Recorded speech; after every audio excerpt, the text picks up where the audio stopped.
Buen día, hermanos, ¿qué tal? Abran sus Biblias en Romanos capítulo 11, por favor.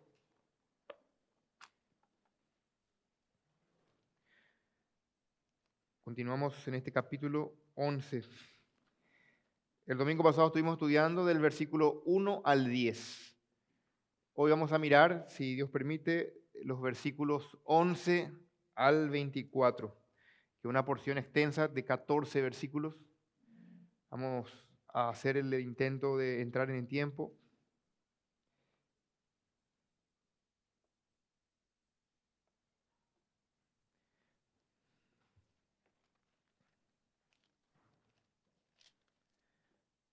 Muy bien. Leemos, digo pues, ¿han tropezado los de Israel para que cayesen? En ninguna manera. Pero por su transgresión vino la salvación a los gentiles para provocarles a celos. Y si su transgresión es la riqueza del mundo y su defección la riqueza de los gentiles, ¿cuánto más su plena restauración? Porque a vosotros hablo, gentiles, por cuanto yo soy apóstol a los gentiles, honro mi ministerio, por si en alguna manera pueda provocar a celos a los de mi sangre y hacer salvo a alguno de ellos. Porque si su exclusión es la reconciliación del mundo, ¿qué será su admisión sino vida de entre los muertos? Si las primicias son santas, también lo es la más restante. Y si la raíz es santa, también lo son las ramas. Pues si alguna de las ramas fueron desgajadas, y tú, siendo olivo silvestre, has sido injertado en lugar de ellas, y has sido hecho participante de la raíz y de la rica savia del olivo, no te jactes contra las ramas. Y si te jactas, sabe que no sustentas tú a la raíz, sino la raíz a ti. Pues las ramas, dirás, fueron desgajadas para que yo fuese injertado. Bien, por su incredulidad fueron desgajadas, pero tú por la fe estás en pie. No te ensoberbezcas, sino teme. Porque si Dios no perdonó a las ramas naturales, a ti tampoco te perdonará. Mira pues la bondad y la severidad de Dios. La severidad ciertamente para con los que cayeron, pero la bondad para contigo si permaneces en esa bondad. Pues de otra manera tú también serás cortado. Y aun ellos, si no permanecieren en incredulidad, serán injertados. Pues poderoso es Dios para volverlos a injertar. Porque si tú fuiste cortado del que por naturaleza es olivo silvestre, y contra naturaleza fuiste injertado en el buen olivo, ¿cuánto más estos, que son las ramas naturales, serán injertados en su propio olivo? Bueno, hermanos, es una porción enorme, extensa. Mi intención esta mañana es tratar de explicar estos versículos a la luz de un tema. Si no llegamos, vamos a hacer una pausa a la mitad y continuamos. ¿Cuál es el gran tema que encierran estos versículos? Bueno, Pablo está dando la gran evidencia. El tema del capítulo entero es la restauración de Israel. Que Israel no fue desechado. Vimos en los versículos 1 al 11, ¿se acuerdan? Que Israel no fue desechado y la evidencia era que Dios tenía, Pablo mismo era una evidencia porque él era judío. Vimos que Dios tenía un remanente escogido por gracia. Ahora Pablo, es cierto, y también el juicio que Dios mismo envió a Israel un espíritu de estupor. Ojos con que no vean, oído con que no oigan. Dios momentáneamente endureció a Israel. Eso habíamos visto. Es algo de Dios, no es algo que se le escapó de las manos o que no estaba contemplado en el plan de Dios. Eso no es así. Pablo ahora comienza a preguntar, bueno, entonces Israel cayó, Israel tropezó. ¿Esa caída fue para siempre? Obviamente, Pablo tiene que decir no. No es para siempre. Y de vuelta aquí el negativo mei genoito, que es en lo absoluto, no. Antes de empezar a desentrañar estos versículos, e ir viendo, hermanos. Recuerden que tenemos que hacer un esfuerzo de conectar con lo que Pablo viene diciendo. Si ustedes ven conmigo, por favor, el versículo, capítulo 10, los últimos versículos. Versículo 17. Solamente para entrar. 10, 17. Así que la fe es por el oír y el oír por la palabra de Dios. Pero digo, no han oído, antes bien, por toda la tierra ha salido la voz de ellos, y hasta los fines de la tierra sus palabras. También digo, ¿no han conocido esto Israel, el Evangelio? Primeramente, Moisés dice, yo os provocaré a celos con un pueblo que no es pueblo, con pueblo insensato os provocaré a ira. E Isaías dice resueltamente, fui hallado de lo que no me buscaban, de los gentiles, me manifesté a los que no preguntaban por mí, pero acerca de Israel dice, todo el día extendí mis manos a un pueblo rebelde y contradictor. ¿Se acuerdan que Dios estaba así todo el tiempo? ¿Será que Dios se cansó? Bueno, ya. No, Dios no se cansa. Obviamente Dios tiene en su plan. Y lo que Pablo pasa a demostrar en esta sección es interesantísimo. De que esta parte de que Dios endurece tiene un propósito muy sabio. Y es salvar tanto a uno como otro grupo. Toda esta porción es inimaginable que se le invente un ser humano. Que vos te agarres, escribí una trama, un guión sobre cómo podría ser el plan de salvación de la humanidad. Es imposible que la mente humana conciba esto. De hecho, Pablo termina toda la porción del capítulo 11 con una alabanza a profundidad de la riqueza de la sabiduría de Dios, dice Pablo. Es mi intención no descomponer esa profundidad, riqueza con mi explicación. Quiero tratar de ajustarme lo más que puedo a los versículos. Hermanos, Dios les dio un espíritu de estupor a Israel, obviamente, pero eso no significa que Dios rechazó a su pueblo escogido por gracia. Dios no es que hace un pacto y luego borra con el codo porque, bueno, me salió mal, hago un borrador y agarro la hoja, tiro, agarro otro. Dios no es así.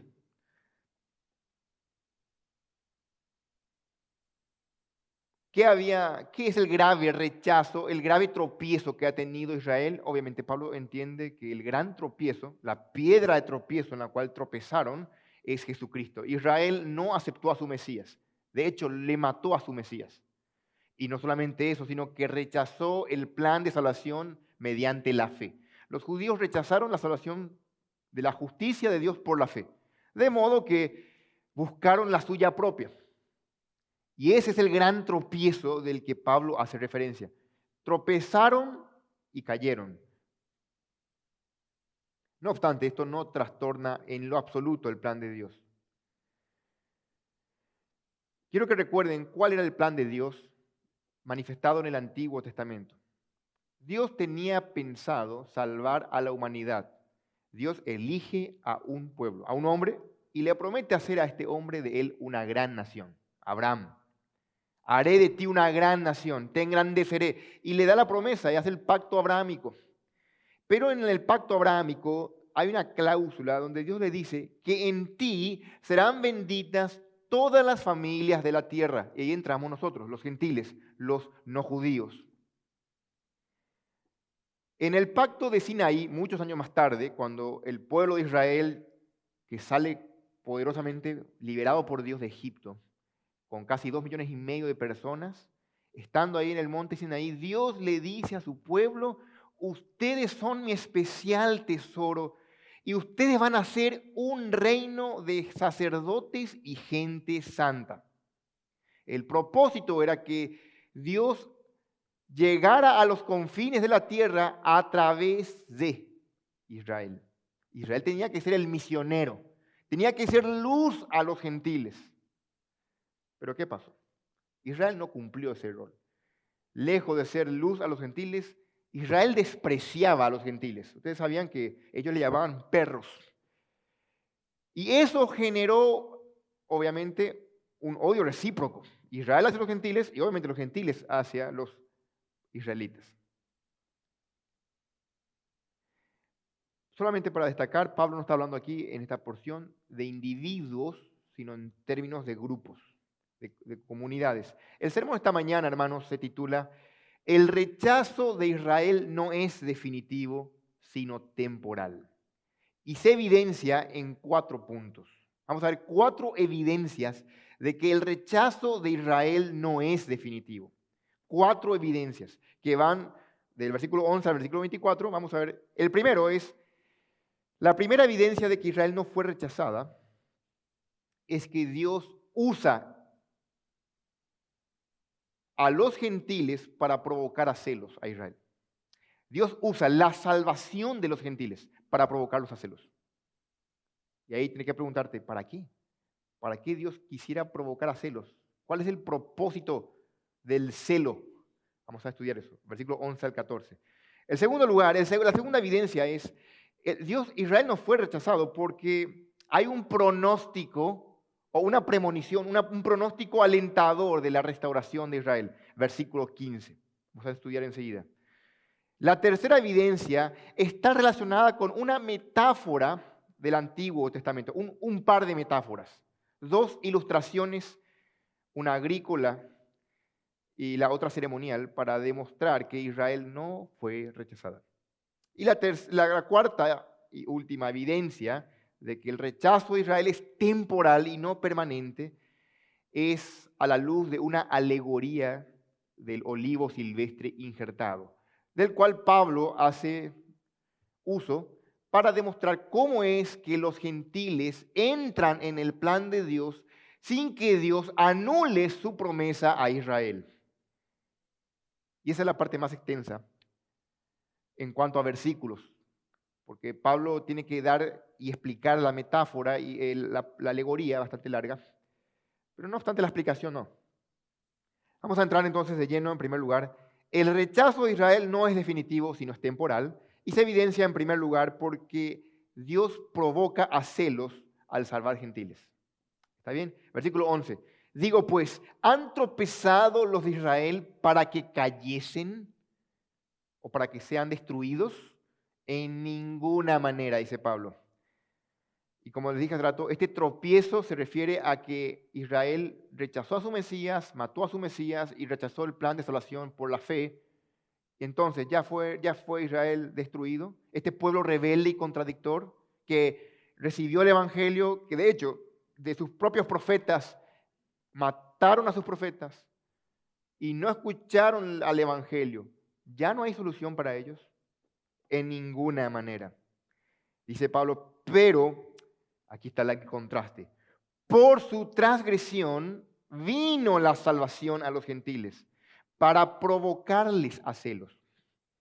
Y si su transgresión es la riqueza del mundo, subrayen eso, y su defección, otra vez, la riqueza de los gentiles, ¿cuánto más su plena restauración? Es una pregunta interesante que Pablo hace, que vamos a desarrollar mejor en el 15, porque Pablo va a volver sobre esta pregunta en el versículo 15. Pero hace una pausa enseguida. Hace una pausa porque los judíos podían malentender que Pablo, porque Pablo dice ahora, a ustedes le hablo gentiles, yo soy apóstol a los gentiles. Es como, bueno, Pablo ya le dio la espalda a los judíos. Pobrecitos ellos, ahora es nuestro turno. Entonces podían ellos malentender y Pablo hace un paréntesis, como se caracteriza, y él corta a la mitad su idea, su argumentación, y luego continúa. Nosotros vamos a respetar eso y vamos a dejar en pausa un ratito esto para explicarlo después.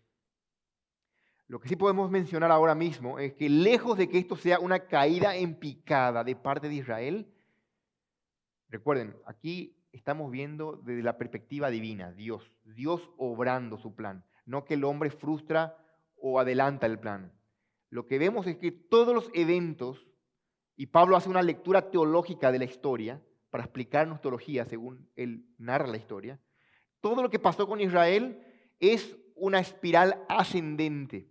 ¿A dónde? A ser restaurado. Todo lo que está pasando. ¿Ha caído Israel para no volver a levantarse? Dice Pablo. Claro que no. La pregunta está formulada de tal modo que se responda, sí va a volver a levantarse y cuando se levante, van a experimentar, ¿quiénes? El mundo entero, bendiciones mayores.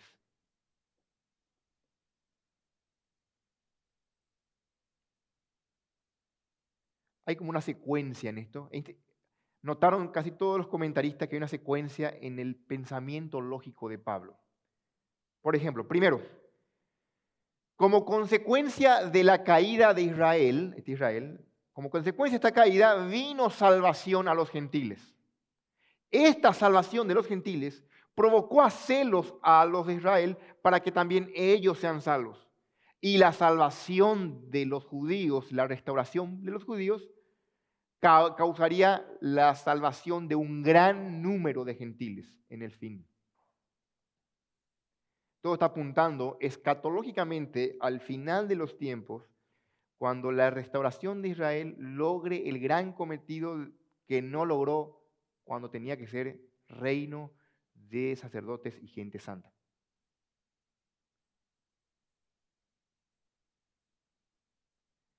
La bendición se nota aquí, que rebota. De Israel rebota a los gentiles. Y de los gentiles rebota nuevamente a Israel y de Israel a los gentiles. Esto es lo que Pablo tenía en mente. Miren, hermanos, esto es, si no te concentras, puede que no captes.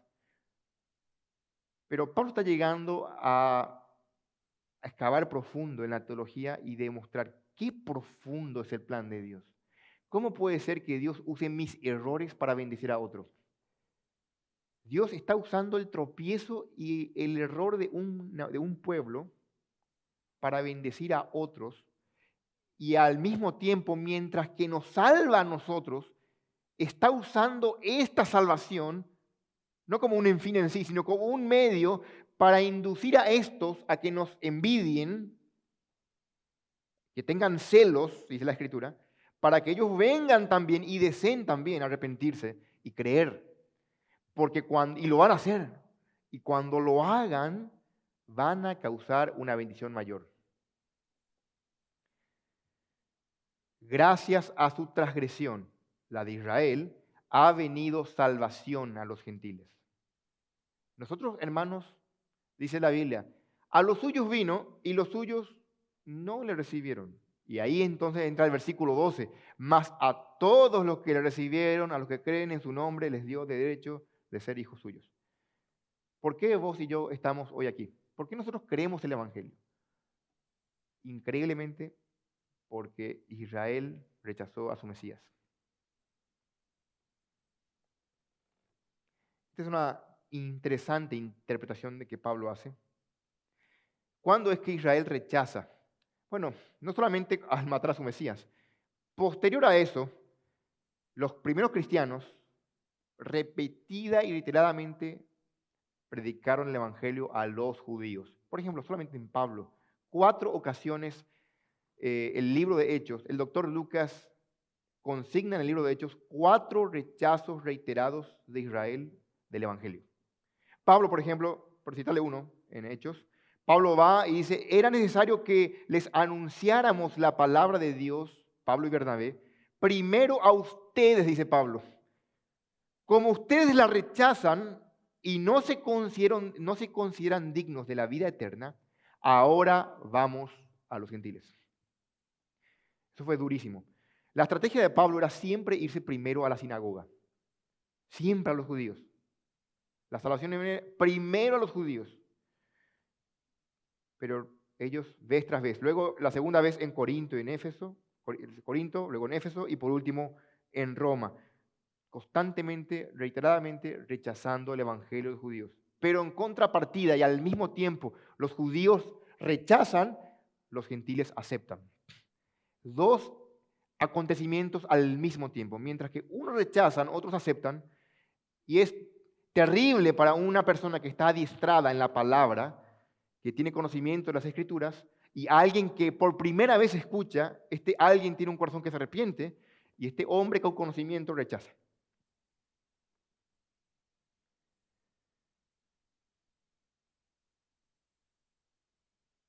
Jesús había predicho que eso ocurriría, que los judíos rechazarían.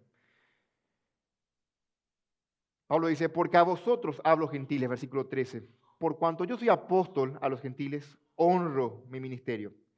Y Pablo aquí dice, yo estoy contento con esto, es un gran privilegio para mí ser apóstol, abocado a ustedes. Ustedes recordarán que había 12 apóstoles. Pablo era el número 13. Él se autodescribe como un abortivo, como el último.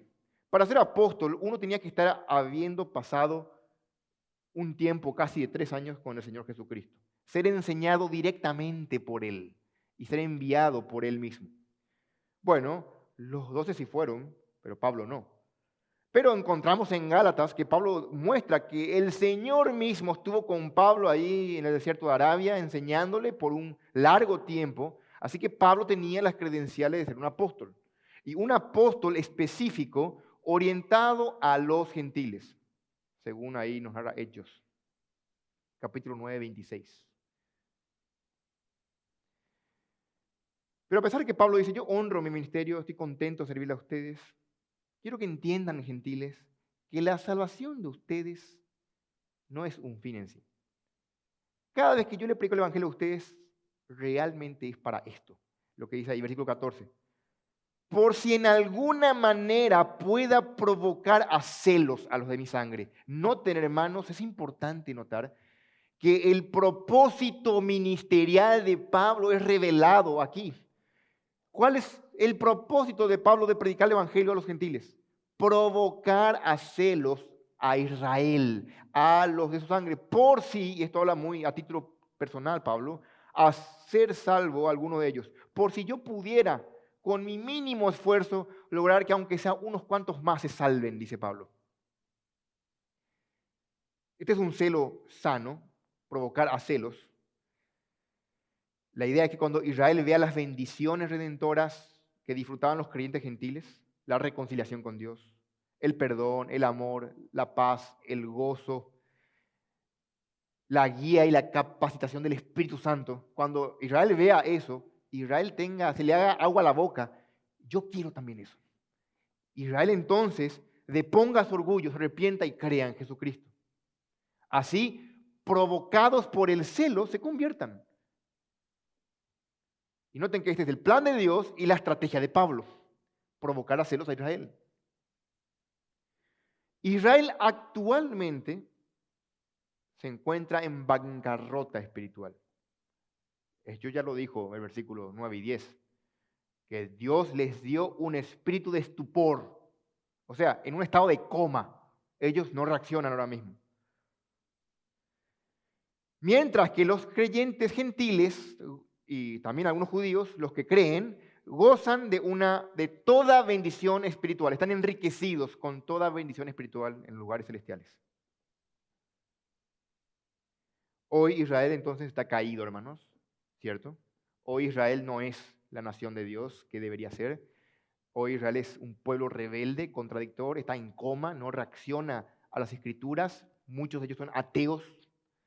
Pero lo notable es que cuando Cristo regrese por segunda vez, la nación se levantará otra vez. Hoy día está excluida, hoy día fue hecha a un lado, pero será admitida otra vez, es lo que Pablo enseña. Va a ser admitida en los planes, porque Dios no puede quebrantar su palabra. Lo pueden anotar ahí Jeremías capítulo 31, versículo 35 al 37, porque Dios ha prometido ya restaurarlo.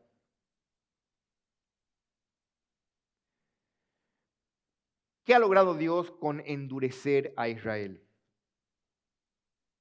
Quiero que piensen en esto. Dios quiere confrontar el pecado de Israel, de no ser luz y testigo a las naciones, que se dieran cuenta de que realmente ellos están alienados de Jehová, que ellos están vacíos.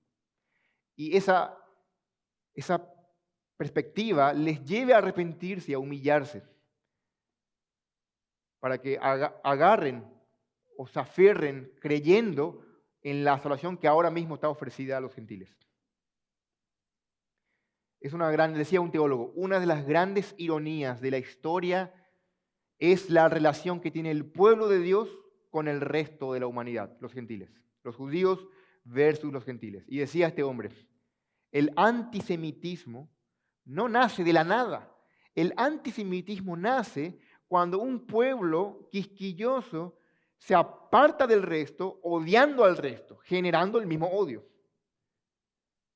Cuando debería ser un pueblo que se diferencie del resto, no para humillar al resto, sino porque está cerca con Dios y que las demás naciones quieran lo mismo. En el pasado, una conversión era ser prosélito.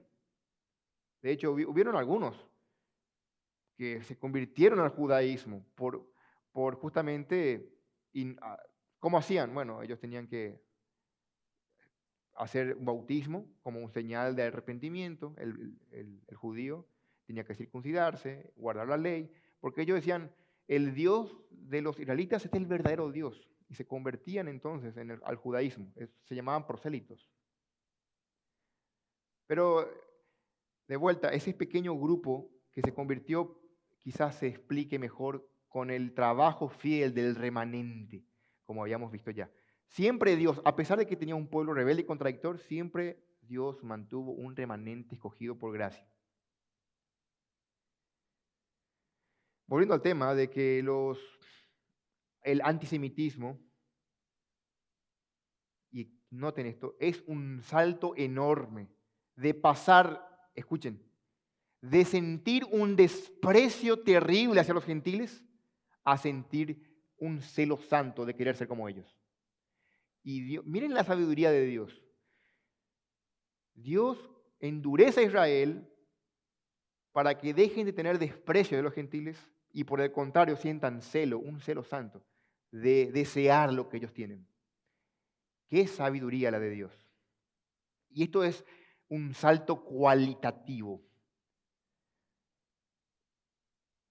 Porque Dios quiere llevar a Israel, pero no sencillamente con que Israel llore, se arrepiente y crea, sino que lo haga a través de los gentiles a quien ellos despreciaban. Qué notable, ¿verdad? Hermanos, y aquí podemos hacer una pequeña pausa y pensar en nosotros como aplicación práctica, que con nosotros.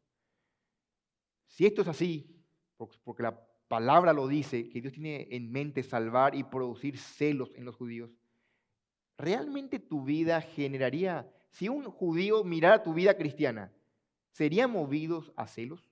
¿Desearía él tener lo que vos tenés?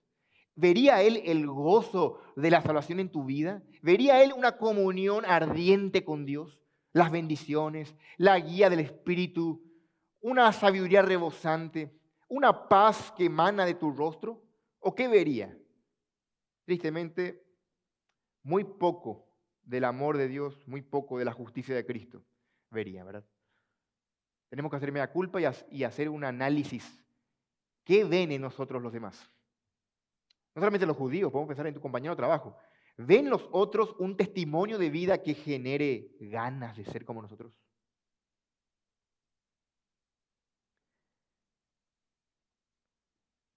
El rechazo de Israel no es definitivo, sino es temporal. La segunda evidencia es por el pronóstico alentador de la restauración de Israel. Versículo 15. Porque si su exclusión es la reconciliación del mundo, ¿qué será su admisión sino vida de entre los muertos? Vean, este versículo repite, como había dicho yo de antemano, lo que enunció en el versículo 12, el argumento de la riqueza. Vean, leamos el 12 de vuelta para estar ahí empapados.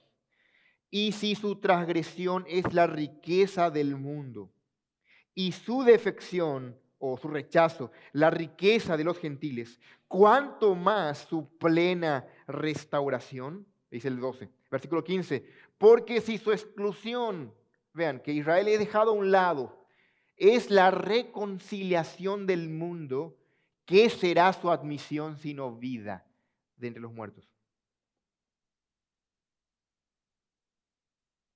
Aquí de vuelta Pablo introduce el tema teológico de que Israel fue dejado a un lado para que los gentiles obtengan vida eterna.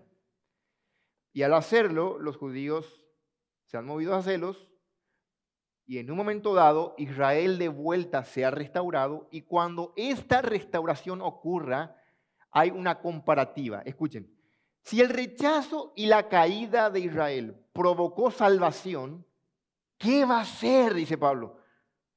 en una forma superlativa. ¿Qué va a hacer? Si Paraguay le gana a México 10-0 con 5 jugadores, imaginen. ¿Qué va a hacer con 11? Un ejemplo.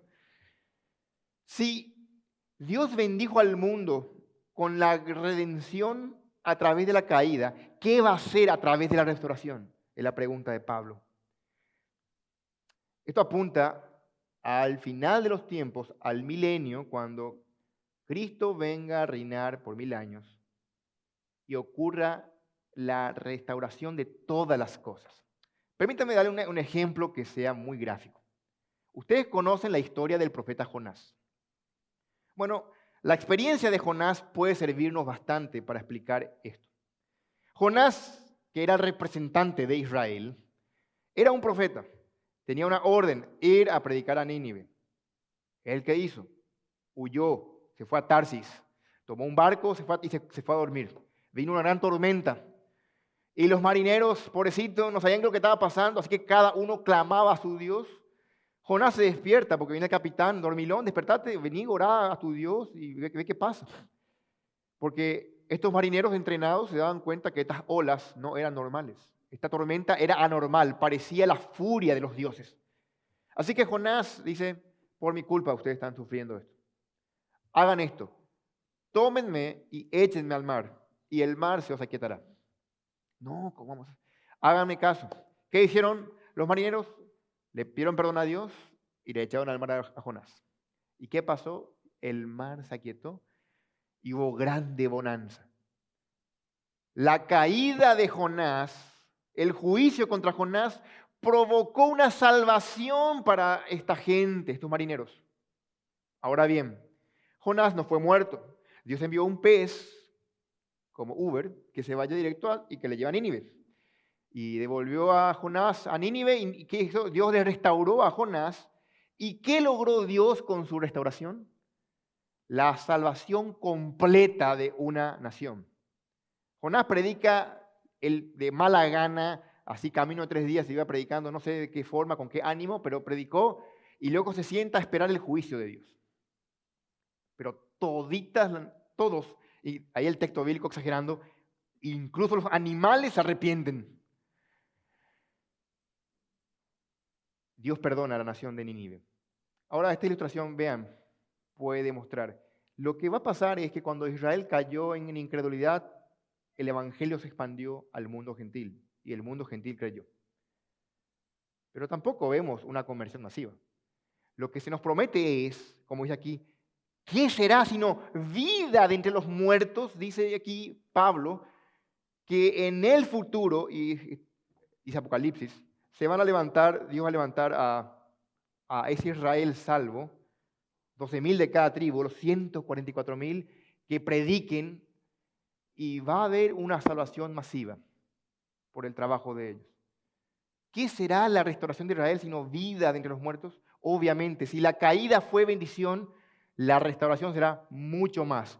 No se nos detalla tanto, pero podemos estimar, según estas palabras y según lo que vemos en otras partes de las Escrituras, de que esto se refiere a salvación masiva.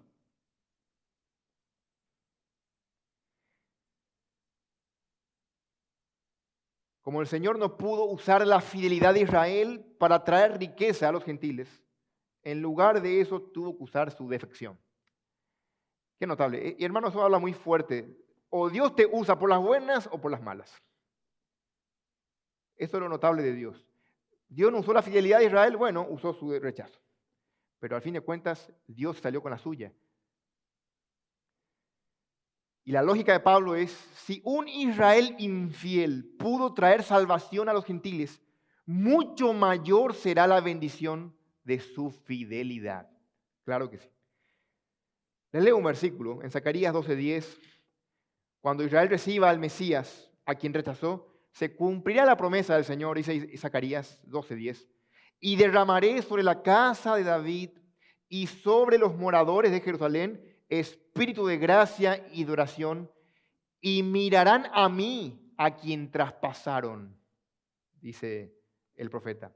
Obviamente, Israel, ¿cómo es esto? Mirarán a mí, a quien traspasaron. ¿A quién traspasó Israel? Esto es un versículo hablando de la segunda venida de Cristo. Y cuando Israel se despierte de ese coma, de ese letargo, Dios quita el espíritu de estupor. Vean que aquí dice, Dios va a enviar un espíritu de gracia y de oración. Lejos de enviar un espíritu de estupor, Dios envía un espíritu de gracia para que Israel ahora sí mire, entienda lo que han hecho y crean. ¿En qué otra parte Pablo hizo en Romanos algo como esto? Es una técnica de Pablo hacer este tipo de comparación. Ya lo hizo. Pablo hizo eso en Romanos capítulo 5. Ustedes conocen muy bien este versículo. Romanos 5, 8 al 10. Ustedes pueden leer si quieren ahí. Yo les leo. Esto es un comparativo extremo, un contraste extremo para ilustrar la grandeza del amor y la gracia de Dios. Mas Dios muestra su amor para con nosotros en que, siendo aún pecadores, Cristo murió por nosotros. Pues, aquí viene, mucho más estando ya justificados en su sangre, por él seremos salvos de la ira.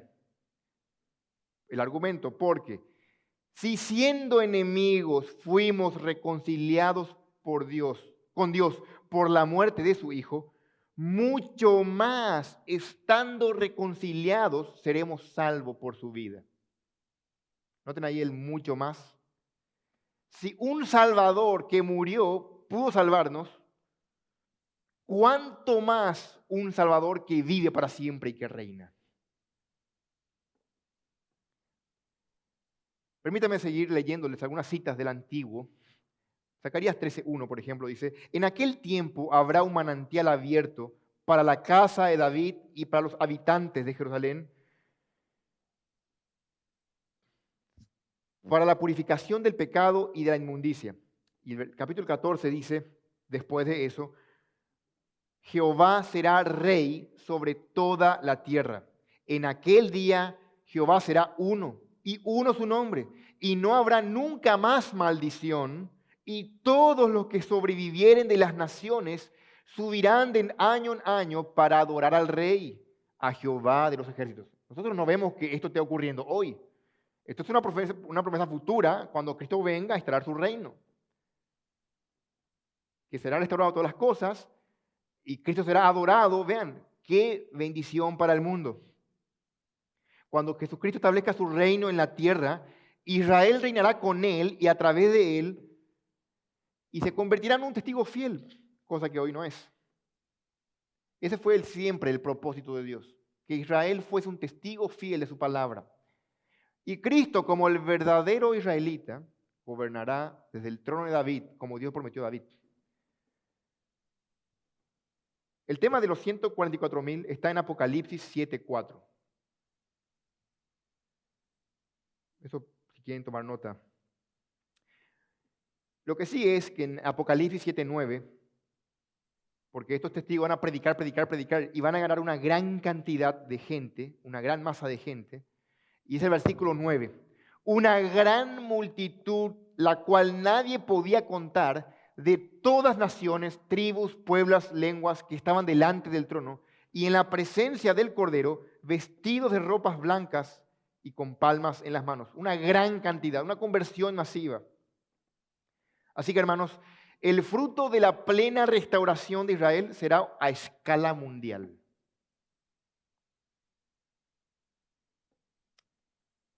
La tercera evidencia, Israel fue rechazado, pero no de forma definitiva, sino temporal. Y la tercera evidencia es las metáforas o las ilustraciones que encontramos en el Antiguo Testamento que Pablo cita. Versículo 16, hermanos. Si las primicias son santas, también lo es la masa restante. Y si la raíz es santa, también lo son las ramas. Aquí Pablo se vale de dos pequeñas metáforas, dos a modo de proverbios, tomadas de la vida ceremonial y la vida agrícola. Ambos tienen el propósito de justificar lo que Pablo está diciendo, de seguir aumentando evidencias de que Israel no fue rechazado. En primer lugar, tiene una doble función. Sirve, como dijimos, como una evidencia del 11 al 15, de argumentar todo lo que dijo del 11 al 15. Y en segundo lugar, prepara el camino para su extensa metáfora o alegoría que va a dar enseguida.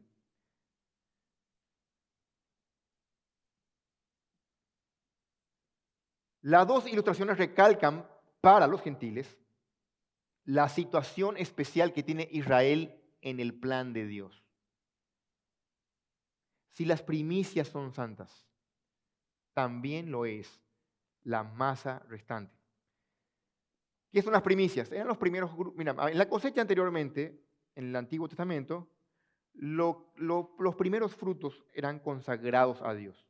Lo que está diciendo aquí es que si las primicias son consagradas, todo el resto también lo es. Como Dios es dueño de todo, es como decimos en las oraciones, te damos un poco de lo mucho que vos nos das. Todo es de Dios.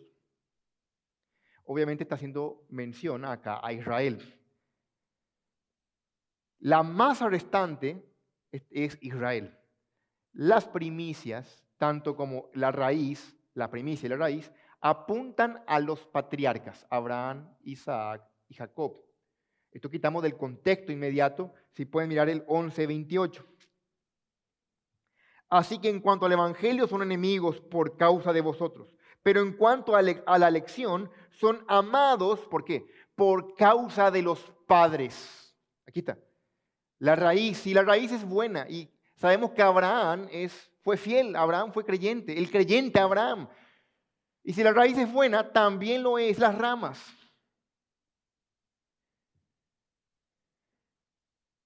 Dice un comentarista, el Antiguo Testamento no dice en ninguna parte esto de que si la primicia es santa, el resto lo es.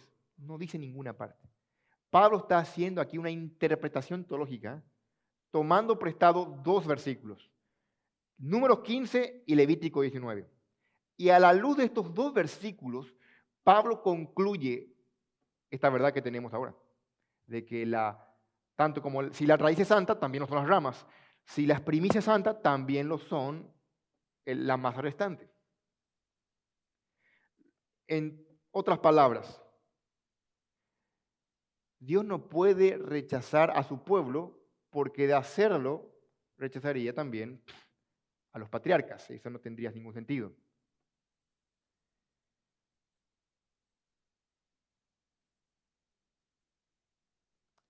Pablo mira el pasado por un momento y de mirar el pasado, Pablo mira al futuro. Pablo mira el pasado cuando mira a los patriarcas, pero luego mira al futuro, a la herencia espiritual de Israel.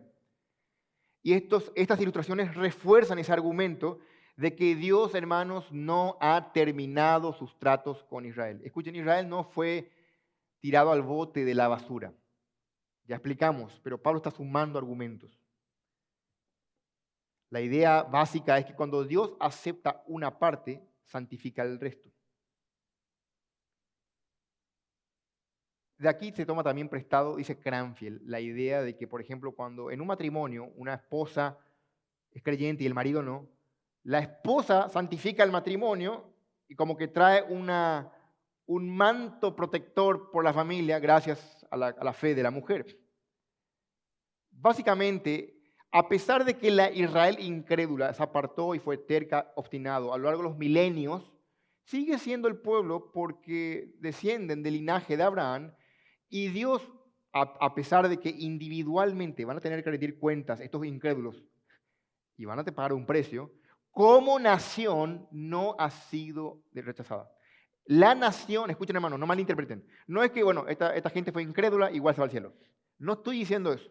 Lo que estoy diciendo es que Israel como nación real, no aquí una nación espiritual, estamos hablando como nación terrenal, física, un día, y va a decir el versículo 25 esto, va a creer en Cristo y va a ser restaurada a su posición original, como un testigo fiel. A eso es lo que estamos apuntando. Porque lo que pasa es, y recuerden hermanos, que Dios hizo promesas a Abraham. Y las promesas se dividen en dos, promesas físicas y promesas espirituales. Si bajas la lupa vas a darte cuenta que muchas de las promesas espirituales sí puedes aplicarlo a la iglesia, por supuesto. Nosotros somos creyentes en Abraham. Como Abraham es tildado padre de la fe, pero hay promesas físicas que tienen que cumplirse que no se han cumplido. Lo mismo que Dios también le prometió a David. Promesas físicas que aún no se han cumplido. como un trono estable, como un reino, y no está hablando aquí desde el cielo, según el contexto.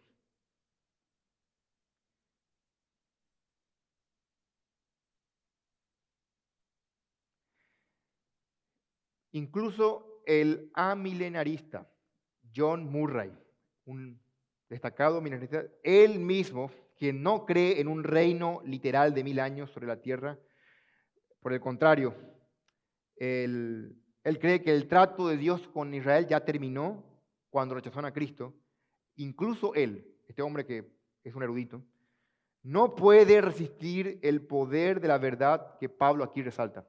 En el comentario de John Murray de esta porción, él mismo hace esta sorprendente aclaración. Les leo. Dice él, no puede existir un rechazo irremediable de Israel. La santidad de la consagración teocrática no se puede abolir y un día será vindicada con la plenitud de la restauración de Israel. Fin de la cita. Es interesante. Lo que pasa es que estas palabras, al ver estos argumentos, uno tiene que ser honesto con la hermenéutica. Y bueno, sí, Dios no terminó con Israel. Y Dios un día, dice este hombre, que no cree en un milenio, pero acepta que Dios va a restaurar a la nación de Israel bajo un gobierno teocrático. La última evidencia, hermanos, es Israel no fue rechazado de forma definitiva, sino de forma temporal. Y la última evidencia es la alegoría del olivo silvestre injertado. Versículo 17 al 24. Yo les pido, hermanos, que no pierdan de vista. Yo entiendo la dificultad que pueda presentar este pasaje. Yo entiendo que examinar esto y verlo así puede ser cansino. Si te perdiste por un momento dado, no hay forma de que me sigas. Esto se está grabando, puedes mirar de vuelta. Este pasaje, hermanos, está así y hay que explicarlo aquí.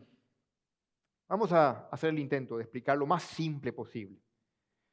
A fin de cuentas, el propósito de Pablo de dar una alegoría es ilustrarnos, hacernos gráfica la idea teológica. Dice Pablo, versículo 17, pues si alguna de las ramas fueron desgajadas y tú, siendo olivo silvestre, has sido injertado en lugar de ellas y has sido hecho participante de la raíz y de la rica savia del olivo, no te jactes contra las ramas. Y si te jactas, sabe que no sustentas tú a la raíz, sino la raíz a ti. Pues las ramas, dirás, fueron desgajadas para que yo fuese injertado. Bien, por su incredulidad fueron desgajadas, pero tú por la fe estás en pie. No te ensoberbezcas, sino teme. Porque si Dios no perdonó a las ramas naturales, a ti tampoco te perdonará. Mira pues la bondad y la severidad de Dios. La severidad ciertamente para con los que cayeron, pero la bondad para contigo si permaneces en esa bondad. Pues de otra manera tú también serás cortado.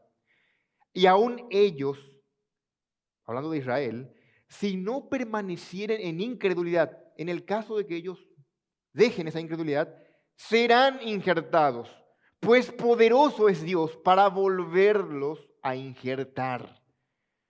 24. Porque si tú fuiste cortado del que por naturaleza es olivo silvestre, y contra naturaleza fuiste injertado en el buen olivo, ¿cuánto más estos, Israel, que son las ramas naturales, serán injertados en su propio olivo? Es una pregunta con respuesta incluida. Y aquí, continuando con la ilustración del árbol, aquí toma del olivo, la raíz, el tronco y las ramas. Pablo habla de una práctica común en aquella época en Palestina del hacer injertos.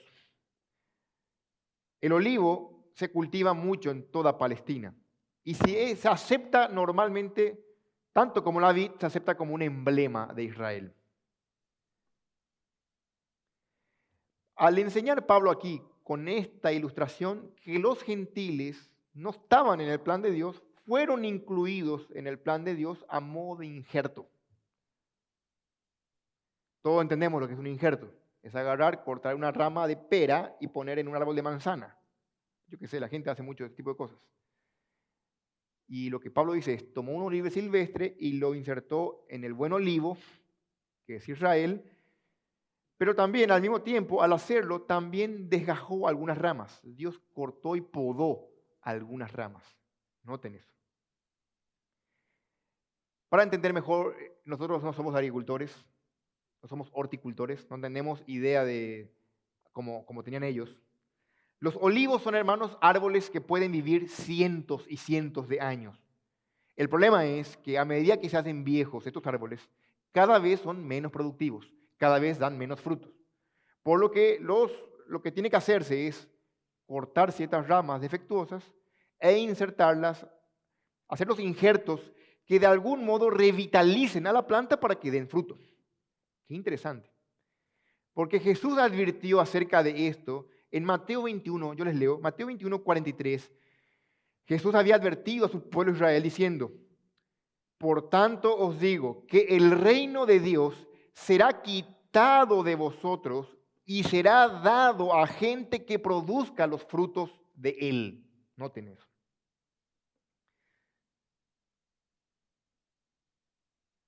Las ramas viejas e infructuosas son Israel, obviamente.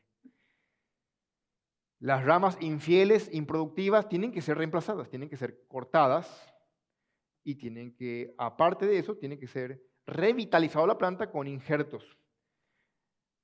Un olivo silvestre que representa a los gentiles. Ahora, noten de vuelta que no todas las ramas fueron desgajadas, sino algunas de ellas. Es muy importante ver eso. Eso siempre habla del remanente de Israel, que siempre hubo un remanente que creyó.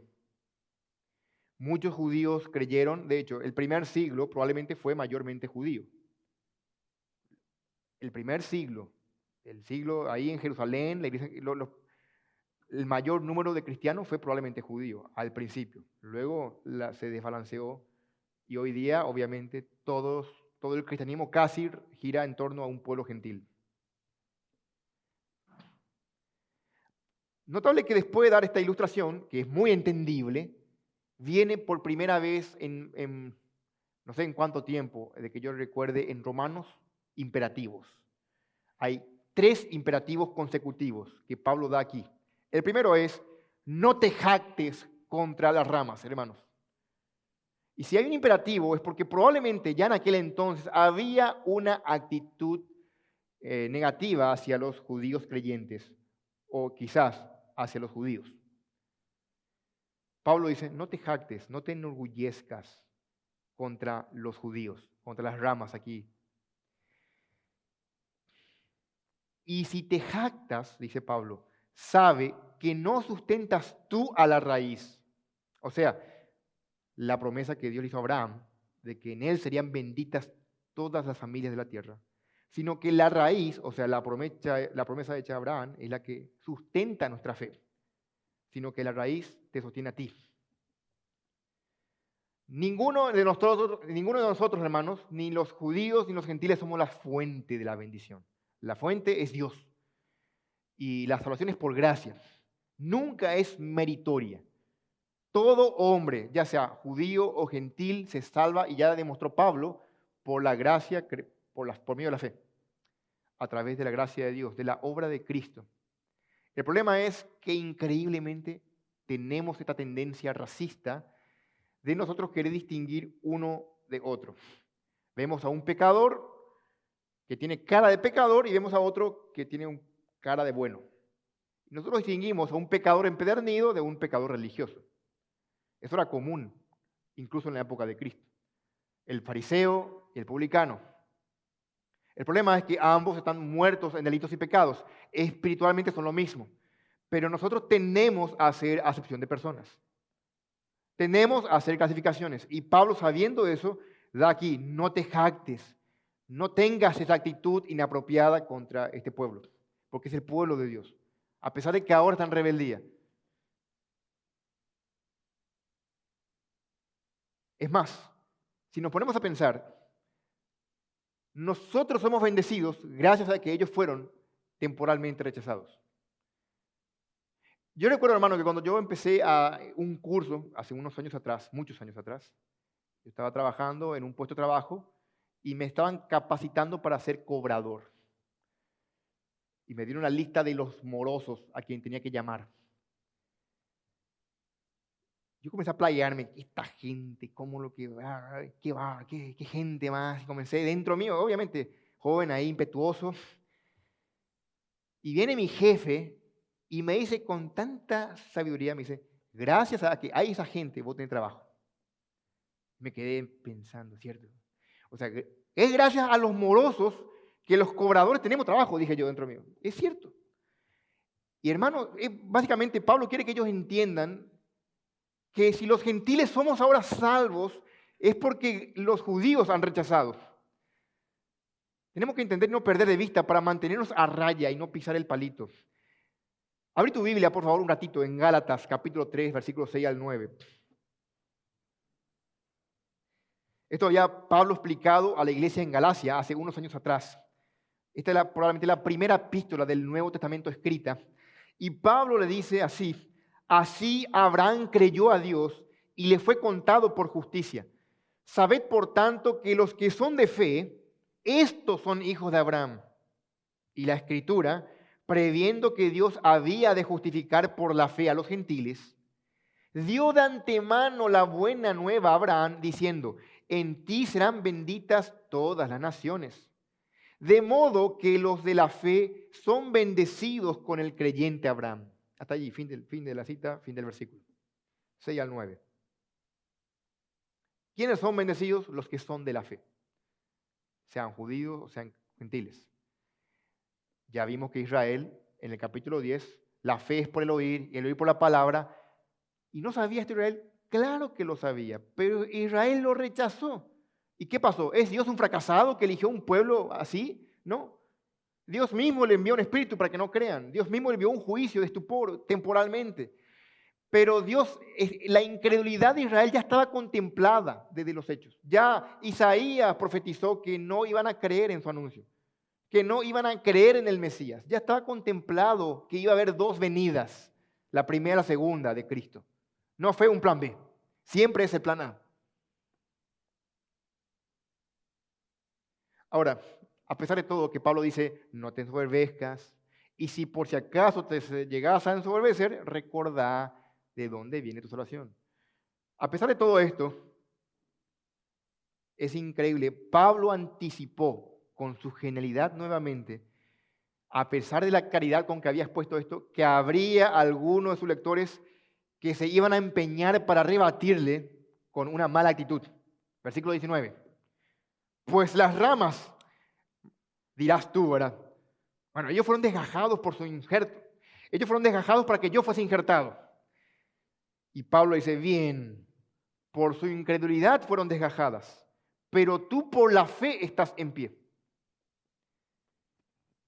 Es impensable, ¿verdad?, que un creyente después de toda esta explicación diga, bueno, pero ya Israel fue rechazado. Ya Israel no tiene más nada que quejarse porque yo ahora soy el pueblo de Dios. Yo ahora estoy acá. Yo soy ahora la bendición de Dios. Dios, las acciones divinas de cortar o de injertar siempre estuvieron basadas en la creencia personal, no en etnias, no en una superioridad racial, no en el rostro lindo de alguien, no en el apellido. Siempre fue en base a la fe. El asunto nunca es dignidad, no es mérito, tampoco es una cuestión social o intelectual, ni siquiera moral, ni siquiera.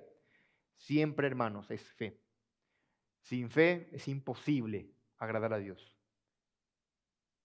Las ramas de los judíos fueron cortadas a causa de su incredulidad. Y los gentiles fueron injertados a causa de su fe. Es decir, siguen, noten la forma en que Pablo lo expresa es muy útil y revelador. Quedaron puestos en pie sobre la base de su fe. ¿Qué significa esto? Que la fe verdadera es una fe no de toco tambo y me voy. La fe verdadera es una fe que persevera. Miren, hermanos, yo les leo, estamos con los varones estudiando los miércoles Efesios. Esta porción es muy útil leerla aquí. Dice en Efesios capítulo 2, 11 al 12.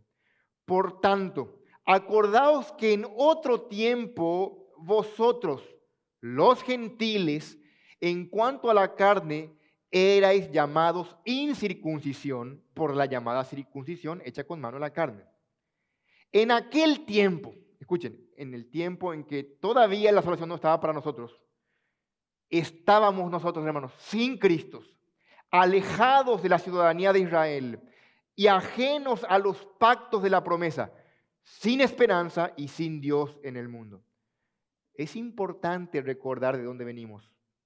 Como decía David, el rey David, Dios, me trajiste del redil de detrás de las ovejas para mantenernos ahí. Nosotros no somos salvos por ser mejores que ellos. Somos salvos por gracia. Ese es el punto. Yo soy un pecador que me merecía el infierno, pero Dios en su gran misericordia, en su gran gracia, por un motivo que yo no sé, eligió salvarme. Y yo debo estar agradecido. Y en ninguna manera juzgar a Israel que cayó. Esa es la advertencia que Pablo hace aquí. Si Dios cortó o desgajó a una Israel apóstata a causa de su incredulidad, con mucha mayor seguridad va a desgarrar a una iglesia apóstata a causa de su infidelidad.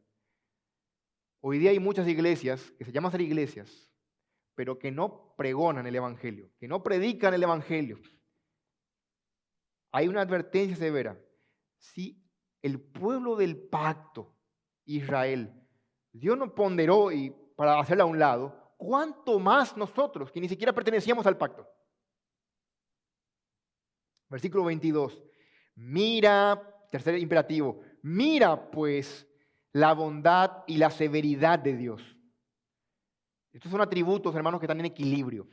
Dice aquí Pablo, la severidad ciertamente para con los que cayeron, pero la bondad para contigo, noten, si permaneces en esa bondad, pues de otra manera tú también serás cortado.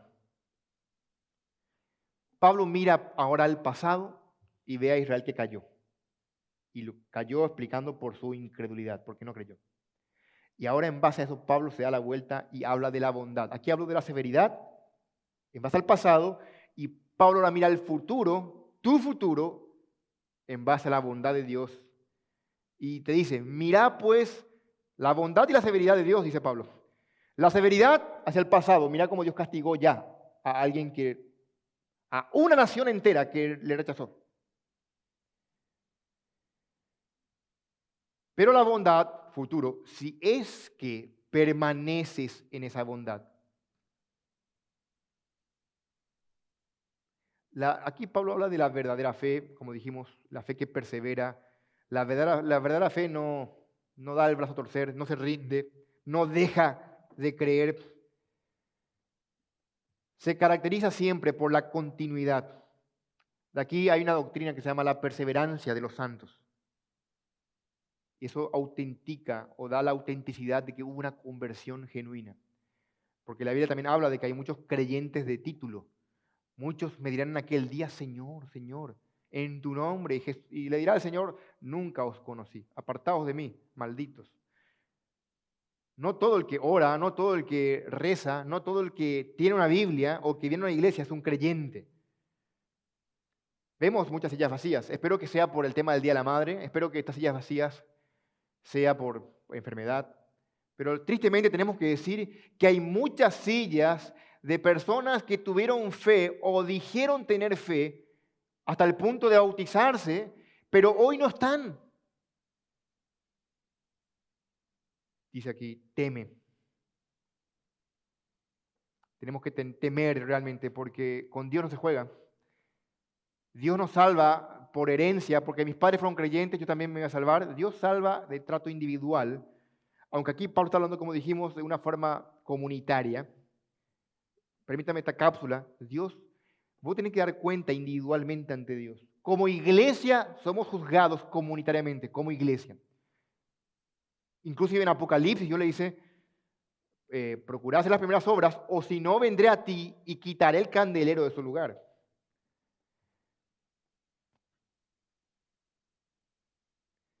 Aquellos hombres que rechazan la bondad de Dios. ¿Cómo? siendo incrédulos. Una persona rechaza la bondad de Dios siendo incrédulo. Los que siguen vanidades ilusorias, dice Jonás, su misericordia abandonan. Seguir ideas torpes de méritos personales es abandonar la misericordia o la bondad de Dios. Es ser incrédulo. Ser incrédulo es abandonar la bondad de Dios y te espera la severidad de Dios. Los versículos 23 y 24 enfocan finalmente una promesa definida y maravillosa para Israel de su restauración.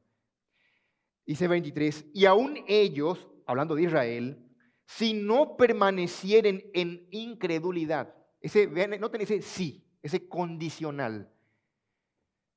Pablo, amando mucho a su nación, creyendo que aún podían, si es que Israel no permanece en incredulidad, ¿qué va a pasar? Serán injertados nuevamente, pues poderoso es Dios para volverlos a injertar. Y aquí una nota, permítanme, en términos de horticultura, esto ya no se hace.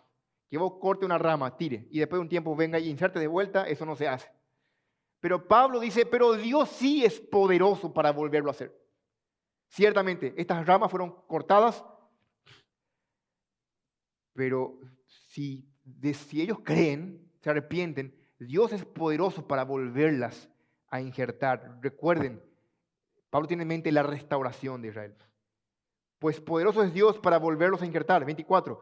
¿Por qué? Y aquí el argumento.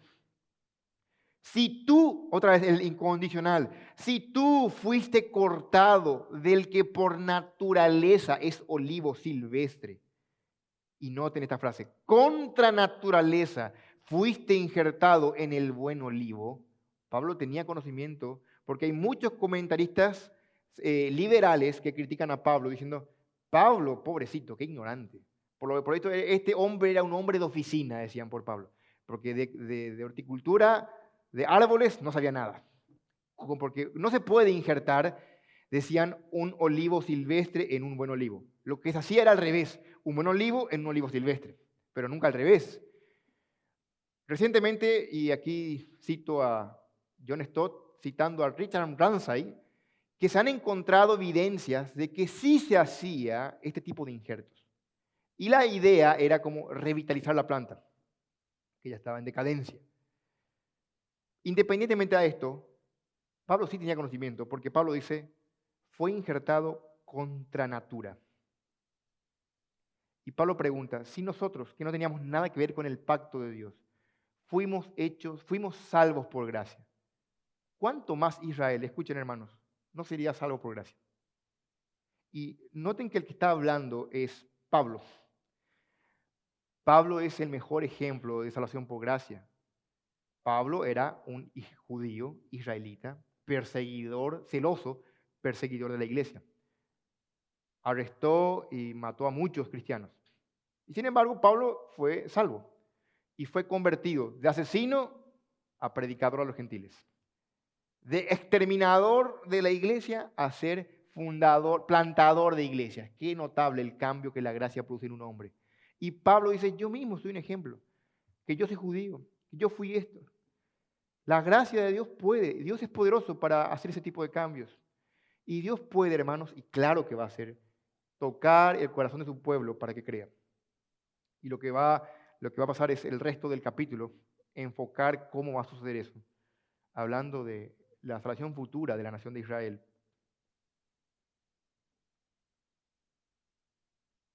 En el futuro, ahora Israel permanece en incredulidad, pero Israel por fin verá a Jesús como su Mesías. Se arrepentirá de su incredulidad y se lamentará por su rechazo. Zacarías, de vuelta, les leo. Ya leí este versículo, les leo de vuelta. Dice Zacarías 12:10.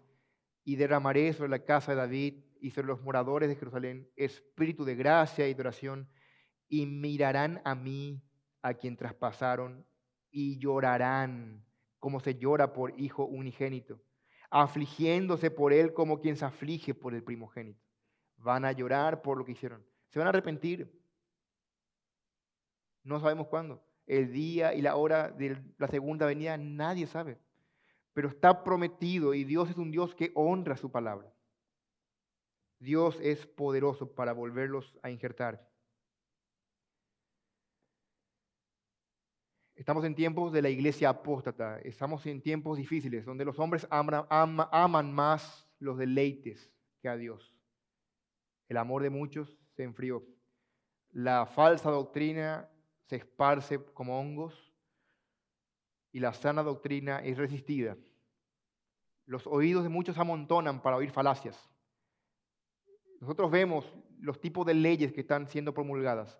Estamos en días difíciles. Podemos decir, como Pablo dice, el día malo, el presente siglo malo. Y sin embargo nos tocó este pedazo de historia, hermanos.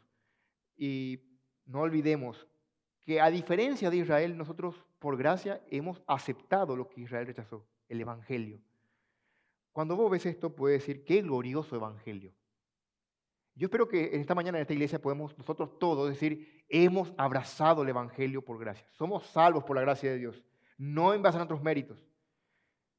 Pero si vos estás abrazando otra cosa aparte de la gracia, tu tradición, tus ideas religiosas, déjame decirte que estás corriendo un serio peligro, tal como Israel.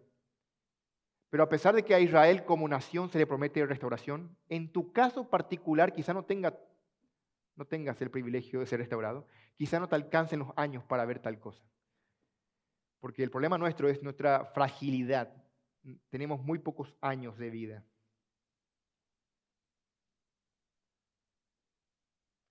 Hermano, una nota adicional con respecto al tiempo del fin. En Apocalipsis capítulo 11 es un capítulo impresionante. Yo les leo capítulo 11 de Apocalipsis, un versículo. Apocalipsis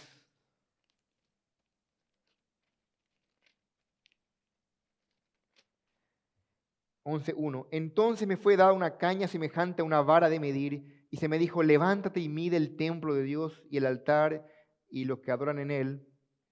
Versículo 2. Pero en el patio que está fuera del templo, déjalo aparte y no lo midas, porque ha sido entregado a los gentiles, y ellos hollarán la ciudad santa 42 meses.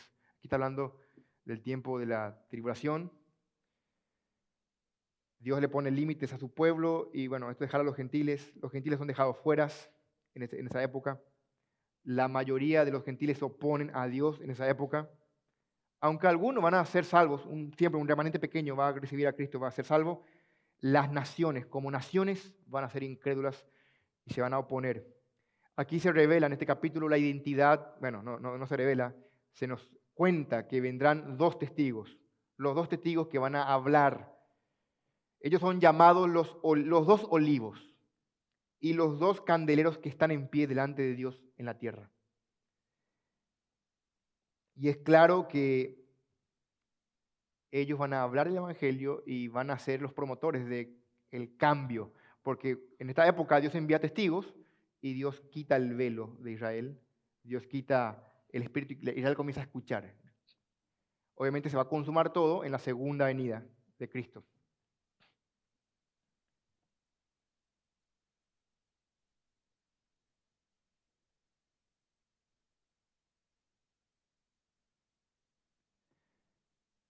El versículo 24, hermanos, entonces nos muestra como una promesa de la restauración de Israel y prepara el camino para una declaración explícita en los versículos 25 al 32 de cuál es el lugar de Israel en el plan redentor. Esto va a explicar el otro hermano el siguiente domingo. Pero Pablo prepara el terreno para demostrar, bueno, Israel no fue rechazado.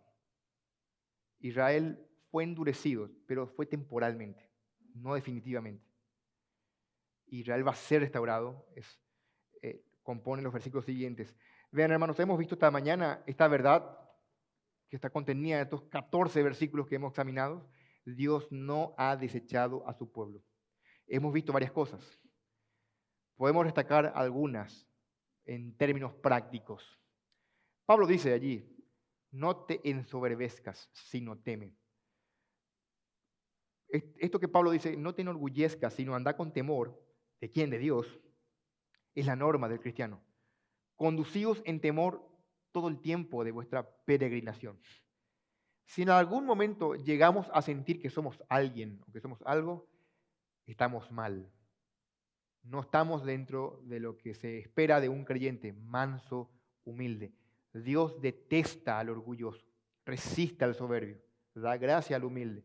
Al espíritu contrito y humillado no desprecia a Dios.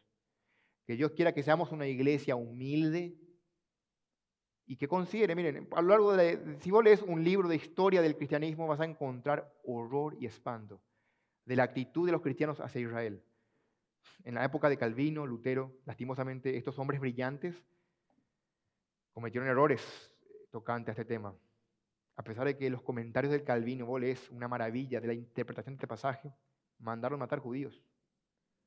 Ellos dieron el pie a que muchos de los nazis tomaran sus ideas para hacer el asedio a los judíos, matar judíos, lastimosamente. Obviamente cada uno dará cuenta de sí, pero nosotros, hermanos, somos llamados a no tener en menos a un pueblo que ahora mismo fue dejado de lado temporalmente. Porque al entender que fue dejado de lado para que yo sea salvo, eso me debe llenar de gozo. A Pablo le llenaba tristeza porque él quería salvar cuanto podía. Dios quiere darnos, hermanos, un testimonio fuerte, impactante, para que si algún judío aquí en Paraguay pueda mirarnos, diga, yo quiero eso. Pero también, quitando más allá, no solamente judíos, ¿verdad? Digo un judío porque judío es el pueblo de Dios y el tema del pasaje, pero que los creyentes o que que el mundo vea en nosotros, en nuestras vidas, un testimonio impactante de lo que es la gracia de Dios. Amén. Padre Santo, gracias por tu palabra, Señor. Este pasaje es un poco difícil. Tenemos limitaciones en nosotros en entender hoy, en esta época. Y también, Señor, quizás por la falta de afecto hacia esta nación. Nuestros sentimientos son muy fácilmente cambiables, Señor.